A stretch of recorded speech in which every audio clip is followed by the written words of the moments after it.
it's a philosophy. There you have a physician, you have a nurse, licensed nursing assistants, and then there's the social services where you have social work, chaplaincy or spiritual care, bereavement, and volunteer services. It's very holistic. It's a team approach. It's body, mind, and spirit. And it's about having the highest quality of life. We believe that you live until you die. And so it's trying to address all aspects of an individual and their family or their caregiver, and that might be the nursing home as well, because we go to wherever an individual is dying, whether it's their own personal home, assisted living, nursing homes, small group homes. We actually go into hospitals and do end-of-life care in the hospitals as well. And now we have the Hyder House. So wherever an individual is dying, and it's not just the dying process. The Medicare hospice benefit qualifies an individual for 6 months at the end of their life. And actually some insurance companies will have people go on hospice prior to that with a longer lifespan, because they believe that with the quality care that hospice offers, that we will help people stay out of the hospital. And so actually it's financially feasible for an insurance company to do that as well.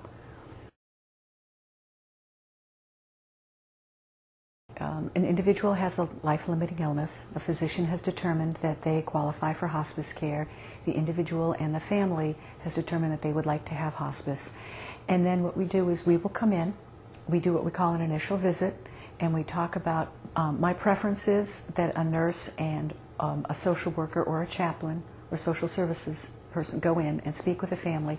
Then we get sort of the bigger picture. We get the medical picture and the non-medical picture as well. And that's because we do look at it in a holistic way. We speak to the family about the services, tell them what we have to offer, and ask them if this is something that they would like. And it depends on where the individual is in their illness and their process. The nurse might go in once every 2 weeks, they might go in daily. But truly the goal is for care and comfort, palliative care. It's symptom and pain management. The social worker, the chaplain, and all of the other adjunct services that we offer, it's about unfinished business. We help them make all sorts of different decisions. And again, as far as social work, if somebody might need a button, you know, the med alert, help I've fallen and I can't get up. They might need Meals on Wheels. They might need help with insurances.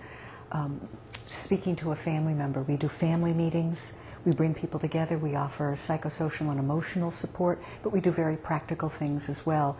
The LNAs, or licensed nursing assistants, may come in and just come in and make small meals to begin with. We try to have them come in early enough so that they can develop a relationship with them, because ultimately, given the course of most illnesses, people become more and more fatigued, tired, less capable of taking care of themselves. So by then, the LNA can give them baths, help them in and out of the shower, and ultimately give them bed baths and help, because most people are very concerned about that sort of thing. And again, being body, mind, and spirit, we want to help them with their body.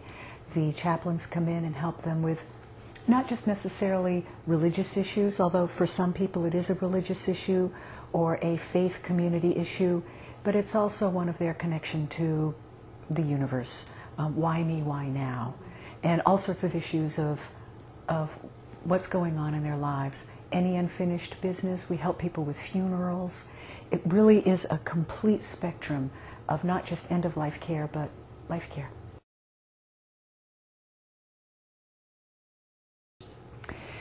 What I really appreciate about hospice care is that there's, again, spiritual pain as well as emotional pain as well as physical pain. What we try to do is to alleviate pain, reduce pain, eliminate pain if we possibly can, according to what the individual's needs are. Some people actually need a little pain because they believe that if they're having pain that they're still alive, or that it's a spiritual or religious belief. But we have what we call the pain ladder, and we start very carefully and with low doses, and we do it as non-invasively as possible. We try not to take away pain by giving pain, such as using needles and things like that. There are a lot of different ways to alleviate pain. We do meditation, body, mind, spirit. We do creams that go on the skin. We do sublingual and on the cheek, it's called buccally. We try pills. we do a number of things, and patches as well. And as an individual's pain increases, as it may or may not given their course, we increase the medications. Unfortunately, it's a little bit different now, but I can say 10 years ago, 5 years ago, I would say 75% of individuals came to us with unmanaged pain. And it's not the same today, but we still look at pain as part of their end-of-life process, but it's not inevitable. Not everyone suffers. I mean, not everyone has pain. But we treat each one individually. And sometimes we use different medications for their side effects as opposed to direct pain medications. And a lot of people are afraid of morphine. Morphine is a very natural product. It's a very good thing. And the body uses the medications according to their own need. So it's individualized again.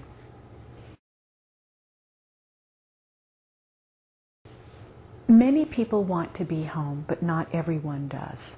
And for many individuals, home is a nursing home or an assisted living. In the hospital, sometimes the treatment and the care can be excellent, but for many people it's not their own home. There are bells ringing, there are overheads, people are there are people walking up and down the hall. So some people want to be in their own home, and we try to get them what we call an electric bed, some people call it a hospital bed, but just for their own care and comfort so that they can move and so that their caregivers and our caregivers can treat them more comfortably and more safely. In this particular facility, I was part of the design team, and we had a fabulous team of nurses, doctors, LNAs, and some wonderful individuals who helped us do the physical design itself. As you can tell when you walked into the building, it's very much like a private home. It's very quiet, it's very peaceful. Each room has been very carefully arranged so that people are physically comfortable, so that the noise is kept to a minimum. There are no overhead noises. The lights in the rooms can be dimmed, and every room has a view of the beautiful outdoors. So there is a nurse here 24/7, and they're checked on constantly.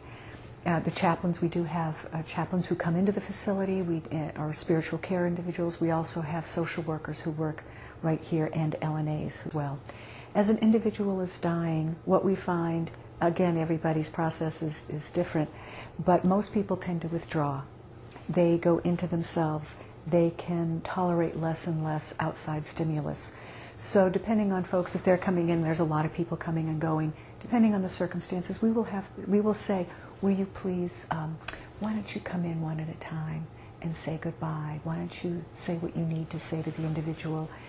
And there's something called the 5 statements of the hospice nurse, which is someone will say, forgive me, I forgive you, thank you, I love you, and goodbye.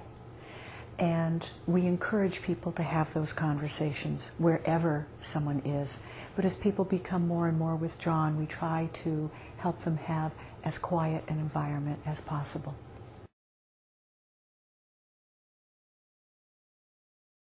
It's very, very important for the word to get out to the public about hospice in general and end-of-life care, and that you do have choices. It's very, very important for people to do their advance directives and do their living wills, particularly in the state of New Hampshire. There is no next of kin hierarchy. The only individuals who can represent you are yourself, a power of attorney, or a guardian. And if you have dementia, or if you are incapable of speaking for yourself and you do not have someone to legally represent you, then that makes your end-of-life decisions very challenging. We have a website, www.seacoasthospice.org, and it talks about end-of-life care and how you can volunteer, you can donate. It's very important for people to get involved because all of us are going to die. This is how, the fact that you will die is not a choice. How you die is a choice, and that's very important that people know that. Great. Thank you very much. You're very welcome. May